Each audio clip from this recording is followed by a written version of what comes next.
kayo naririnig. Dito sa mga Mga bahay vloggers, nila, sarado-sarado. Kahit magsisimigaw tayo, hindi sila madidisturbo. ang may kinalaman, yung mga humaawak sa kanila, yung mga hiniral nila, yun ang may kinalaman. Sila walang alam, sumusunod lang sila, at baka matanggal sila sa serbisyo, kasalanan pa natin. Ilabas yung dahil mamaya, ibibigay ko ang microphone.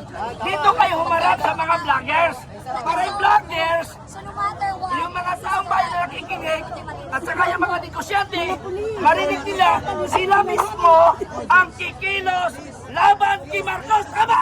Tama! Ganon sana tayo mag-address.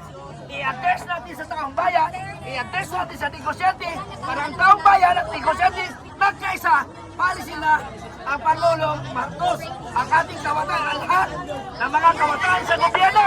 Oh, sino ba? Sino? Dito, Sorry ma'am. Wala na. Oh, sino ba? Sino ba? Sino ba yung galing? Yan ang Panginoon, binibless. Basa! Basa! Oh, saan? Basa na! Basa! Basa! Basa!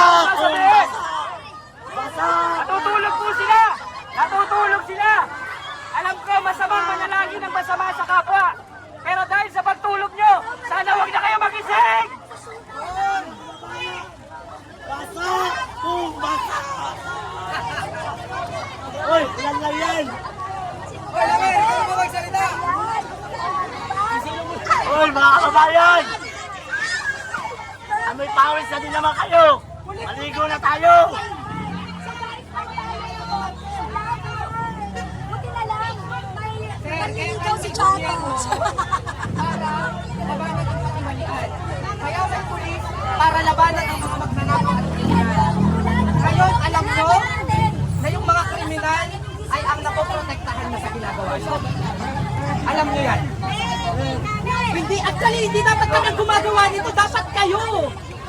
Hindi dapat kami yung nanguhulat at iimbestiga sa mga magnanakaw. Hindi namin ito trabaho. Bakit pa kayo nandyan? Kung kami din palang gagawa nito. Alam nyo, bakit pa kayo nandyan? Kung kami din palang manguhuli ng magnanakaw at magagamit kayo ng mga magnanakaw para protektahan sila. Galit na galit! Galing sa hutiin ng magnanakaw. Protektahan nyo, hindi na kayo nagbago. Lagi na lang. Hindi protektahan ng pangbayan! Nagkulag ng utak. Utak ni Osama Bin Laden. Utak ng mga rebelde. Sino ang makasalapan ninyo? Habang nagtino pa tayo sa mapayapang pagkakataon at mapayapang pag-uusap. Bakit ninyo ibigay? Ang tiwala ay binigay namin sa inyo. Sir, nabuhay ako sa bayan ng puno ng digmaan. Napuno ako ng takot dahil sa pambobomba doon sa Panggil Bay. Yung barge na binumba. Bata pa ako nun. Takot na takot ako na binyahe. Hindi din namin alam kung sinong sibilyan ang madadamay sa digmaan.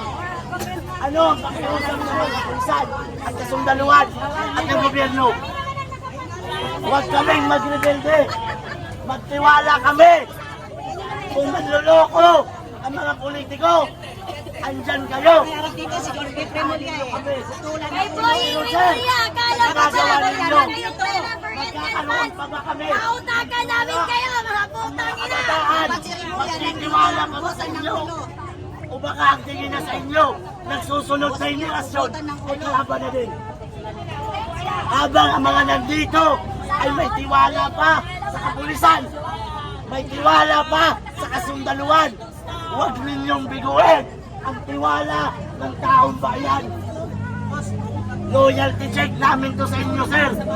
Kung sana katapatan ninyo sa mga politiko na ginagamit kayo para sa kanilang pandarambong o sa aming mga mamamayan na nanganakawan. Mamili kayo kung saan nyo gusto. Dahil baka pag panahon na magkaroon na ng digmaan, magkaroon ng rebellion ng mamamayan, kayo din ang kawawa. Dahil wala na kayong mamamayan na makikinig sa inyo. Baka sila pa magkanlog ng mga tinatawag na mga terorista at ng mga rebelde. Maya naman tayo sa ibinuwis ng SAP 44 para sa lintik na kapayapaan na to.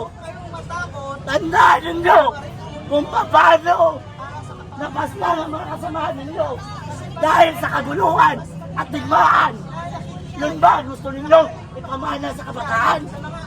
Na ang mga kabataan ay itututok ang kanilang mga baril sa kapulisan at kasundaluhan at kayo ang papatay sa ating mga mamamayan. Sir, trabaho nyo yan. Narito kami bilang mamamayan, pero tandaan nyo, mamamayan din kayo. Bilang pagiging pulis at profesyon ninyo, mamamayang Pilipino din kayo. Kaya ang dapat ninyong ipagtanggol ay mamayang Pilipino at kung din ay pagtatanggol ninyo sa sarili ninyo.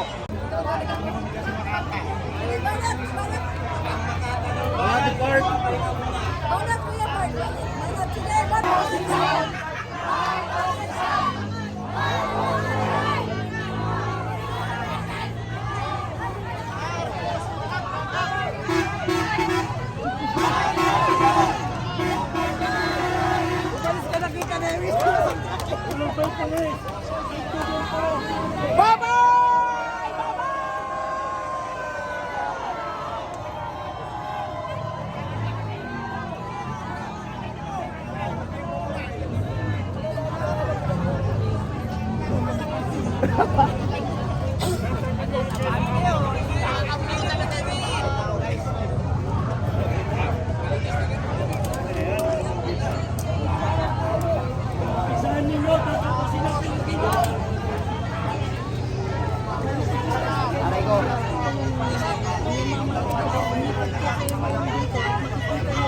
Ang mukha